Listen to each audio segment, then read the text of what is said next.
Welcome into Real Deal Sports Talk with KP. It's October 31st, 2019, the last day of October. It's Halloween. Many of us are out there doing the tricks or the treats. We've got kids in the costumes. It's a fun day. It's not a day that we need to move to a Saturday so that it's easier for the parents of now. Our parents dealt with it when we were kids. My parents dealt with Halloween being on whatever day. I dealt with it whether it was snow, whether it was good weather. Halloween should stay on the 31st. It doesn't need to move. Enjoy it. Couple PSA announcements. If teenagers come to your door, trick-or-treating, give them some candy. Let them be kids. There's nothing wrong with that. Just because they're older and you want to see cute little kids, that's wrong. They could be out doing bad stuff. Instead, they're trick-or-treating for some candy. So if the teenagers come around, give them some candy. Put out a blue pumpkin. Let people know that your house is safe to come to for autistic children. Okay, do stuff like that. Enjoy the holiday. Enjoy your parties. Don't do nothing too stupid. Don't get hurt. Don't hurt nobody else. Do your tricks. Do your treats. It's fun. Today at work, I forgot my costume for the work event that we were having. But as a tech guy in my day job, wearing a blue shirt, popped in my head, I'll be an error screen. So I made a message, got it on my chest. I walked around as an error screen for the day. I changed the wording of the message, but it was the blue error screen that pops up on Windows machines when the hard drive or motherboard's not working. So I did that today. Looking forward. I'm sure we might hear doorbells during the taping of this episode tonight. As the trick-or-treaters are getting ready to come out. I'll be wearing a different costume for the trick-or-treaters. I have a monkey mask I'll be wearing. And my wife is dressed as a Day of the Dead character. I forget the name. I should be a better husband. What else is out there? Brooke, my cousin Brooke. Happy birthday, Brooke. My cousin out in Cali. Haven't seen her in a while, but many of the people of us cousins on this side of the family have birthdays on or next to holidays. So happy birthday, Brooke. Happy birthday to everybody else whose birthday falls today as well, I guess. A lot of stuff to talk to about on today's show. I want to get to why I love Sports 14 at the end if we have time. If not, we'll push it to another show. But we got the World Series to talk about. The Expos have won the World Series. I know they're the Nationals now, but I'm calling the Expos, damn it. We've got NBA season. We got some early returns coming from the NBA season. Some surprising stuff, some interesting stuff, some funny stuff, some hugging events. But we'll get into some of that today. What else are we going to talk about? We've got last week's Week 8 to talk about. We got to recap that. We got to do Week 9 picks live on the show, of course. I'm editing the show as I'm talking to you guys right now. What else do we got? We want to talk about this NCAA situation. Their board of governors got together. They voted. Oh, guess what? They've decided that players can now get paid for their likeness and for selling autographs and things like that. Where does that leave us? Where do we stand? How much more do we really need to see? And what actually could that lead to as far as a whole for college athletics? All kinds of stuff. Really, it's a amazing rabbit hole that this topic opens up. And there's a lot of smart people out there talking about it that we should all be listening to. So, where do we start? We're going to start with the World Series. We're going to start with the Montreal Expos, 50 years in existence, moving to Washington, D.C. in 2004, 2005, something like that, becoming the Washington Nationals. We've seen this team have some highs. We've seen this team lose great talent, which everybody, out there, a lot of people out there, not everybody, a lot of people out there want to mock Bryce Harper for turning down their offer and moving on to Philadelphia. Look, you're not in his shoes. You don't know what decision you would have made in his shoes. You don't know what his family situation like, what his situation with the team was like, what his overall career goals were. So all this nonsense about, oh, look at Bryce Harper, he's so sad, he missed out on a ring. They won because he's gone. No, they won because since the first 50 games, like I told you guys, I wrote this team off. I wrote the Nationals off early in the season. They were 19-31 or 19-32 early in the season through like the first 50-something games. Not playing good baseball. Looking like they were going to take a step back. I thought they had no chance of winning their division or making the playoffs. From that point, they had the best record in baseball. Their pitching found a groove. Good pitchers, Strasburg, Scherzer. Their bullpen found a groove. Their hitting picked up quite a bit. You saw what Soto was able to do. You saw what those young guys, a guy like Hendricks, and what he was able to do. And that team worked. It gelled well. Everybody's strengths complemented somebody else's. The age, the youth, the power, the speed, it all came together and worked. They were playing the best baseball. And it carried all the way through the World Series. They had faced adversity in the playoffs. They had been in a Game 7 situation. They had been to their last final outs. I'll admit it. I did not have them winning this series. I thought the Astros would be too much. And you look at how Greinke pitched last night. I don't agree with him being pulled. And I definitely don't agree with him being pulled for a guy who the night before gave up a home run that ended up putting you guys too far behind to come back from. Because that was 100% on his mind tonight. He was 100% wanting to make up for it. And he 100% screwed it up. It was hard to see. Yes, Greinke just gave up the home run. Yes, he walked the next guy. But what was he at? Like 80 pitches so far? Let him get out of that. Double play, inning over. Then you bring in Cole in the top of the 8th to finish the game out. And at that point, you probably don't find yourself in the situation you did, pulling Greinke, giving up a home run on the next one, getting the next guy on base. Then it just snowballed from there. It was a bad decision by their manager. And I looked at my wife when it happened. I said, the trains are coming off the track for Houston right now. Greinke was pitching an amazing game. Scherzer kept the Nationals in the game, even though he did not have a clean inning while he was in the game. Had 1 or 2 base runners in every inning. But ultimately, the Nationals, their grit, their never give up, and taking advantage of some situations that were presented to them, man, they did it. First time ever, all 7 games of a World Series were won by the road team. And that's probably across any sport. First championship in baseball in the nation's capital since 1924. Closest this team has been, and now has won it, since the 94 Expos, which a lot of people think had a chance of winning it that year had there not been a strike. A lot of people think it would have been the Expos and the Yankees in the World Series that year, and that Don Mattingly would have gotten into a World Series as a player. The Expos team was loaded with talent. Larry Walker, Marquise Grissom, Moises Alou, Pedro Martinez was on that team. I think Delano DeShields was on that team. I think Larry Walker, I said already. I mean, just all kinds of talent across that team. And guys that I don't remember because it was 94, and I wasn't a big Expos fan, although their minor league system, the Denver Zephyrs, were here in town, and I loved going to Zephyrs games. Strasburg was named the MVP. Okay, he had 2 solid outings, for sure.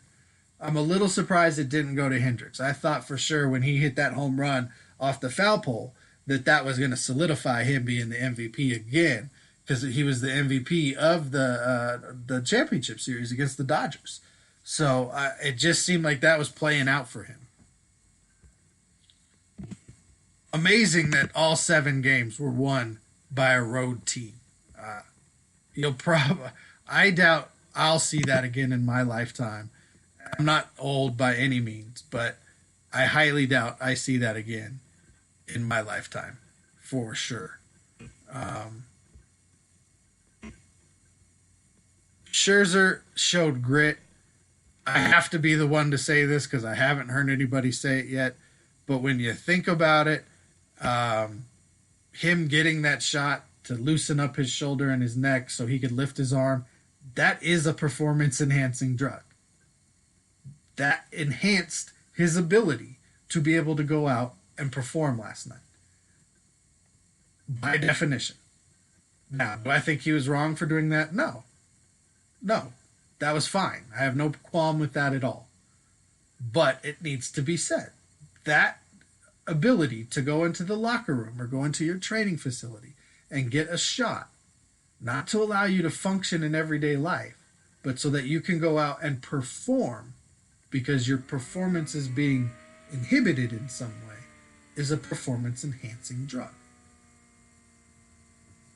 So you got guys out there being suspended for diuretics, but at the same time, you're pumping these guys full of stuff that allows them to do something their body's basically saying, I don't want to do right now, enhancing their ability. That being said, Scherzer's performance was unbelievable. He'd get into trouble. He'd grit through it. He'd toughen up. He'd grunt. He'd make the pitch. He'd get out. He was sticking with Greinke as much as they could. 6-2 first in Game 7. Just fell apart. 2-0 lead, 2-1 lead, ended up losing 6-2.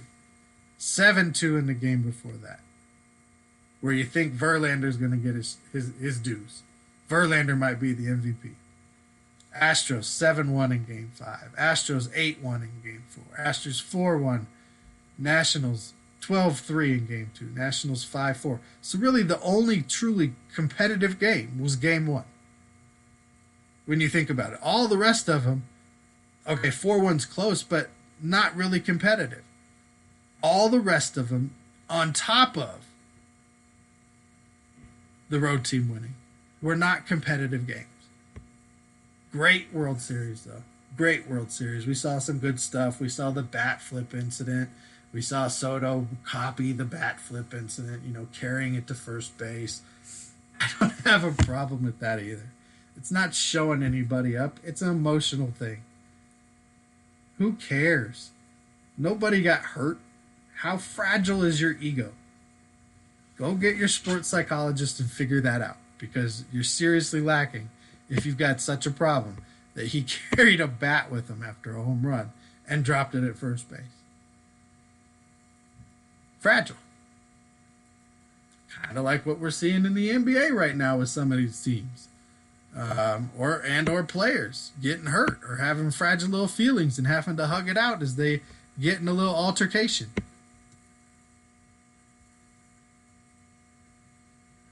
We don't know what's going on with Golden State. They've lost 2 superstars, 2 of the, top 10 players in the league. Kevin Garnett moves on. Klay Thompson's hurt. Much different roster for Golden State than last year. And they're struggling early on in this season. Currently sitting at 11th in the West at 1-3. Curry's down. So D'Angelo Russell's going to have to take a bigger role. You don't have Sean Livingston coming off the bench anymore. Clay's not coming off the bench. Draymond's frustrated. Glenn Robinson III. Cook's not coming off the bench. Cousins isn't there. They're struggling right now. They're going to have to figure out how to get through this until Curry comes back. And then Curry's going to have to play lights out to get stuff done. San Antonio's still undefeated. Denver's at 3-1, and they're sitting at 7th. We just watched Houston and Washington put up over 350 points. Or over 300 points combined. 159, 158. No defense was being played. The Lakers, Anthony Davis, 3 quarters, 40 points, 20 rebounds, sits out the 4th quarter. Dude would have had 50 and 30. Jazz are looking good. Everybody's like, ooh, maybe they're not that good after they started 0-1. Well, now they're looking pretty good at 4-1. Tied for the most wins in basketball. 76ers look good. We see Joel Embiid and Cat Williams, 76ers and Timberwolves, and they hug it out, fall to the floor. Ben Simmons puts them in a chokehold. That costs them 2 games. Ben Simmons gets nothing. Dude had him in a chokehold. I thought Cat Williams was going to start saying, I can't breathe. It was the silliest looking thing. When you're that big and that long, it's real hard to throw punches inside, and they couldn't, so they just hugged and fell down.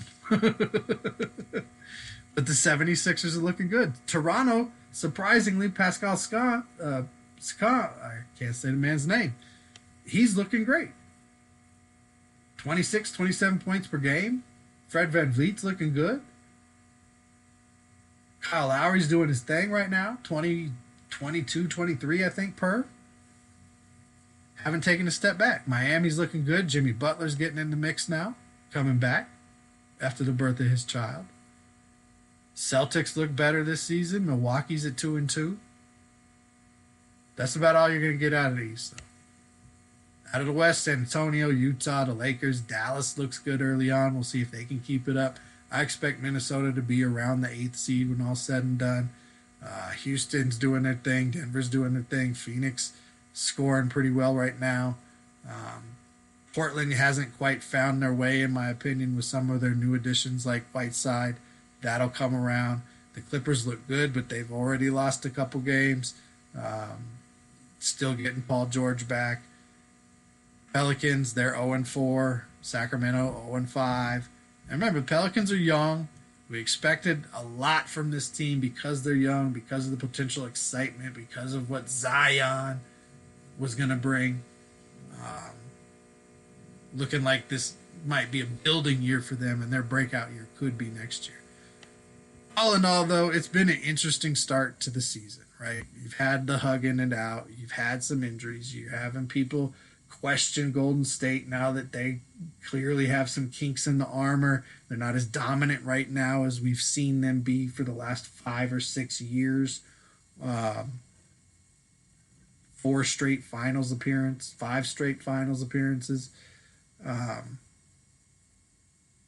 But great returns, some funny, and at least we got guys hugging it out. Trade deadline came and went, and just like every other year, lots of talk, but no substance. Only guy that went anywhere on trade deadline day was Aqib Talib, and he was only traded so Miami can let him walk in the offseason. They're going to be able to get a compensatory pick for him. They'll pay the rest of his salary so they can get that pick because they're in rebuilding mode. Again, doesn't mean they're not trying to win. They're not trying to not be competitive. But they're stockpiling picks. They were willing to be the trade partner for anybody who wanted to dump contracts. Talib's 33. He's coming off of injury again this year. How much does he have left at being a top corner? Is it time for him to maybe have a couple seasons at safety? Is he going to think about retiring?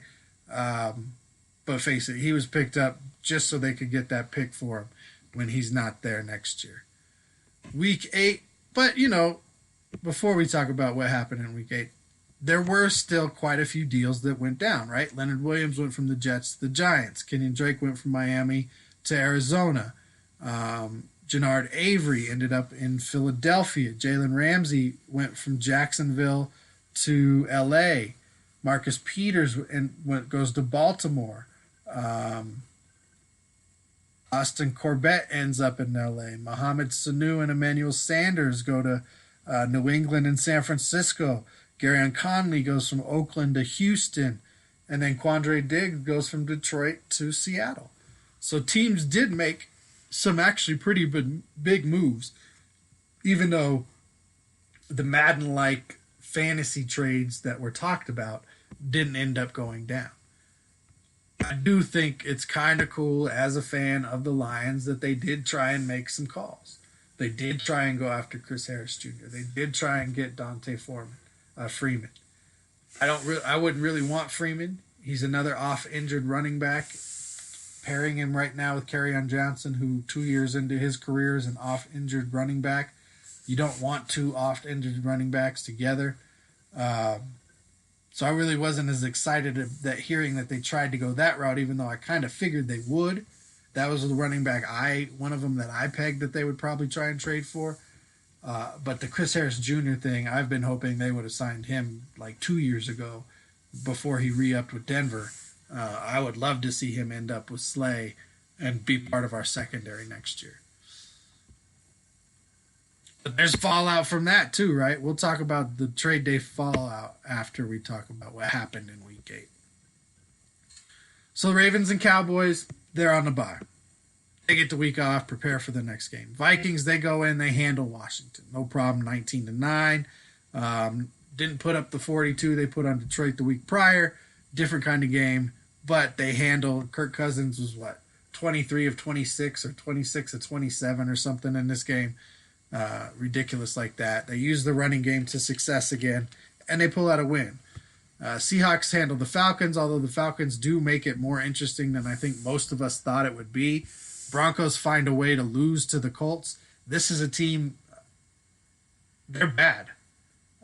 Their offensive line isn't doing much. Their quarterback is a statue.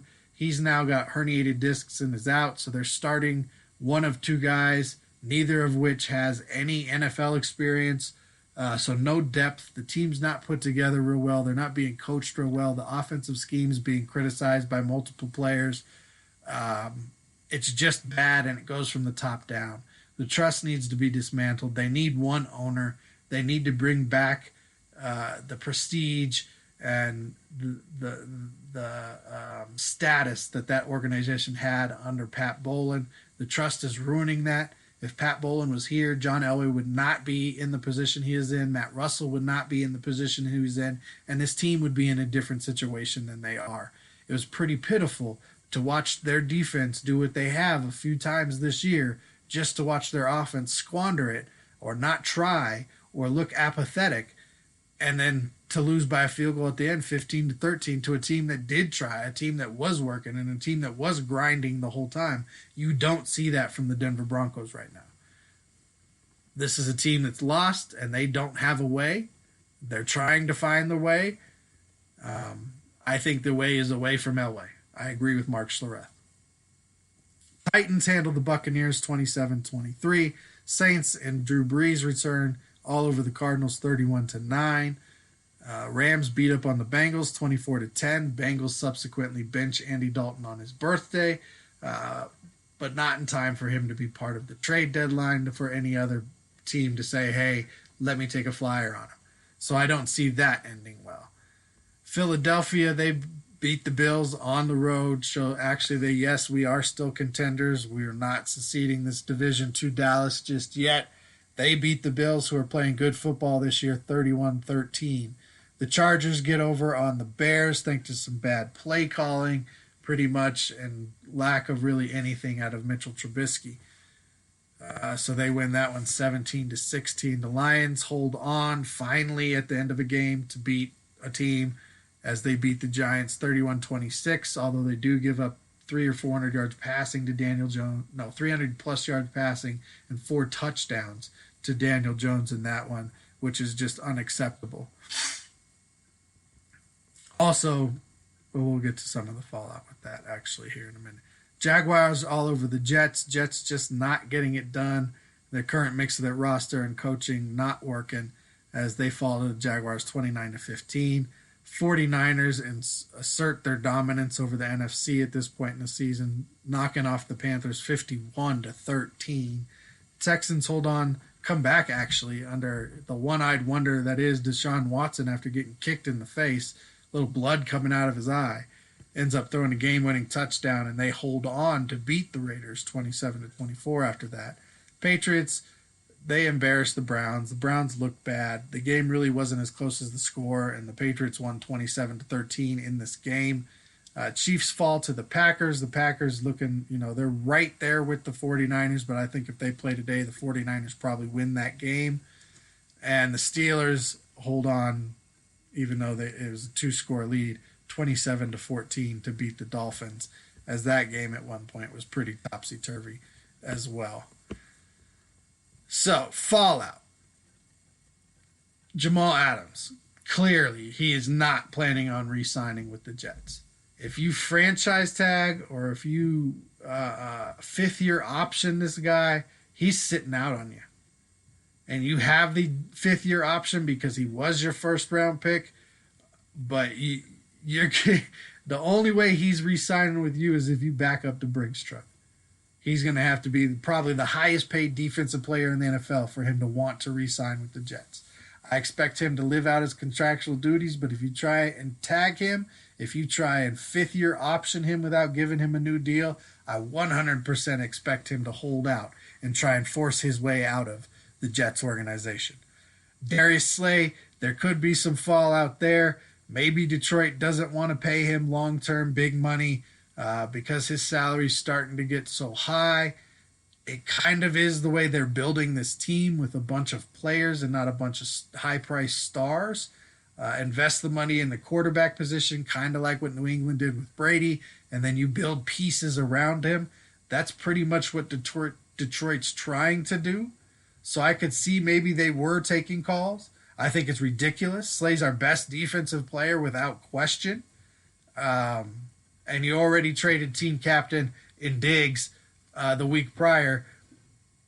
If you do both of those things, you lose the team, you lose the locker room, and you're going to lose a lot of the fan base because that's just going to piss everybody off. Ended up not happening, but do they re-sign him after the season? Are they going to extend him an offer or do they let him walk? I think, even though his wife came out and said they want to be in Detroit,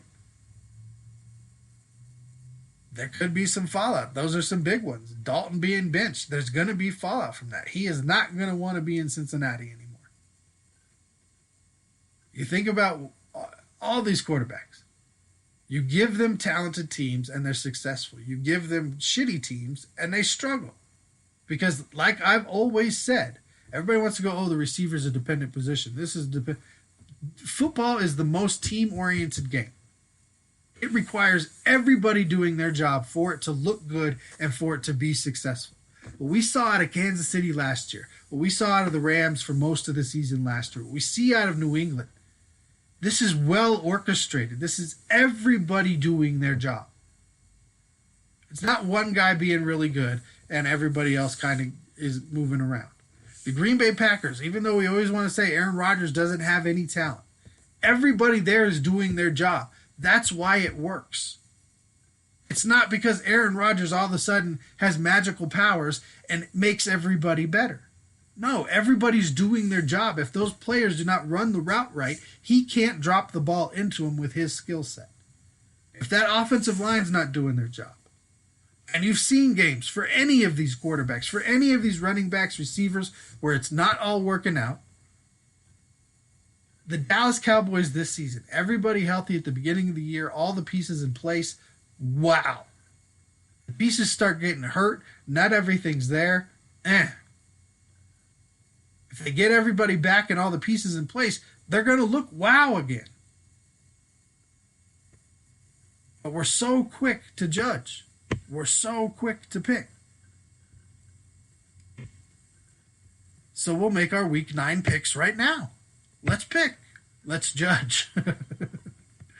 All right. So, easy for me tonight. San Francisco's going to roll Arizona. By the way, watch some football tonight if you get a chance. While you're trick-or-treating. I'll be turning the game on after the show. Then I'll take Houston over Jacksonville this week. I think that's a pretty easy pick. Yes, Jacksonville played better last week, but I still think Houston's the better team, even losing J.J. Watt. Jacksonville's defense will be a struggle, but Houston's got more on offense than Jacksonville does. It will be a close game. I'll take Buffalo to rebound this week and beat Washington. I'll take Carolina over Tennessee. I think Kansas City beats Minnesota this week with Matt Moore still at quarterback. At least as far as I've heard. I will take the Jets to beat Miami for the second time this season to move to 2-6. I think Philadelphia beats Chicago, as Chicago's still trying to figure it out, but Chicago's defense probably scores in this game. I think Indianapolis beats Pittsburgh. I'll take Detroit on the road over Oakland, Seattle to beat Tampa Bay. I'll take Cleveland over Denver, although I'm kind of on the fence. No, I'll take Cleveland to beat Denver, especially with them starting one of two players who have never played or taken any snaps in the NFL at quarterback. I'll take Green Bay over the Chargers this week. I think Dallas beats the Giants, and I think New England squeaks out maybe a game-winning drive as they beat Baltimore on Sunday night. So those are my Week 9 picks. Let's talk a little bit now about NCAA athletics. Now, I'm on record. I see both sides of this. I'm on both sides of this. The business side of sports is what has made us, put us in this position. If you take the money out of it, if you take the greed out of it, athletics and sports at its core is not about dollars and cents. It's not about the players getting paid. It's not about them being able to capitalize off their likeness or their signature. It's about the sport. It's about the game. Now, we introduced business. We introduced money. We introduced greed. We introduced envy to that. And it corrupted it. And it's not as pure as it should be, or as I wish it was. But here we are. We've got states deciding they're going to make legislature allowing their colleges to pay players for that kind of stuff, allowing businesses to pay players for that kind of stuff. So the NCAA, as a business, got together and made a vote saying, "Oh, well, no, we'll let everybody in the NCAA do that. We don't need laws. Let us take care of ourselves." But what does that do for small schools? Why do that now? Why not before? What is that going to do to scholarships? You've got the guy in Georgia who now wants to tax athletic scholarships. Tax them. So here's something the kid earned, put time and sweat into. Showed he was devoted, showed they were hard workers, showed they had dedication. And now you want to tax the work they did because they could be getting paid by a car dealership to sign autographs. Because somebody could put their name on a shirt and they could make money for who they are. See, that's where I get upset and where I really don't like it. Because that's where I have to be on the side of paying these players and allowing them to get theirs. Because right now, other people are getting paid off of them. Other people are getting theirs off of them. And yes, scholarship athletes, they also get a stipend. It does not equate to the money that is being made off their likeness. It's why the video game went away. The EA college video games. They're making millions of dollars off those games. The players see nothing. That's not right. So now we have a system that's going to allow top recruits, those 5-star, 4-star athletes, to be bought and paid for different schools. Because now boosters will go, "Oh, I'm going to pay you $1 million to sign autographs at the local car dealership." "Oh, sign me up, Alabama." Whose boosters, whose alumni are going to pay the most so they can start winning titles now? Because that's what we're going to see an influx of at the beginning of this. Is the more popular schools, the bigger schools, the schools with the richest backers are going to start finding ways to pay these kids for their likeness, to get them hooked up with companies and endorsements that will pay them for that as a way to say, "You come play for us." It's going to kill the smaller schools. Not that they have a lot of chance right now anyway, not that it's much different than what's already going on. We just don't hear about it. Because they do find ways to pay these guys. It still is happening. And it's probably as prevalent as it ever was. But like with anything, like the end of prohibition, the legalization of marijuana, cigarettes, you name the thing where all of a sudden here's the new law that allows something we couldn't do, there's going to be an uptick of people who take advantage of it. And then it levels off and it balances out, or the system changes. Low-star recruits, you better hope you can get into a different school, because now every school's going for somebody else. Good luck, offensive linemen. linemen and punters and kickers and long snappers, of finding ways to sell your likeness the way some of these other guys who are going to be promoted a lot more than you will. There's not going to be any equity in it. There's not going to be a way to cap it and go, oh no, you can only do this much. It's still not the right system. The only right system is to take the money, take the private networks away from these universities, to put a cap on what ticket prices can be for a college game. Then you take all of that money from all of the athletics and you go, okay, this brought in this percentage, that's yours. You brought in this percentage, you can use that on your program. Or all of our programs split all of the money evenly, regardless, that come in from ticket and concessions after we recoup costs of paying vendors and employees. And look, I love college athletics. Don't get me wrong. Why I love sports this week, number 14, is a college athletics story. I love going to college athletics. I love watching college athletics. I love what Jim Harbaugh is doing by honoring the scholarship of 2020 Michigan quarterback commit J.D. Johnson. By no means are there very many schools, very many people that would have done this. Michigan's in a position where they can do something like this. And it could be honorary. They could somehow figure out a way to still be able to use that scholarship.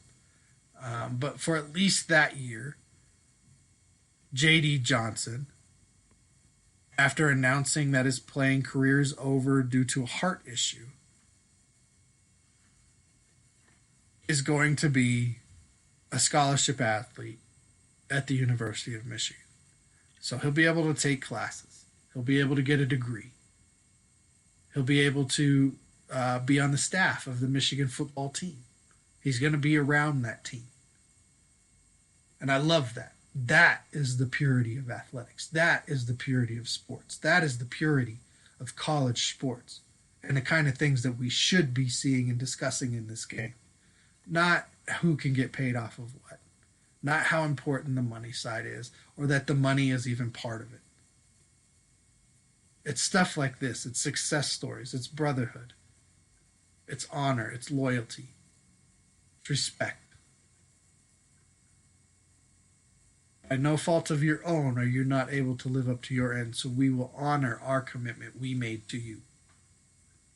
That's amazing. That's why I love sports. That's what I love about sports.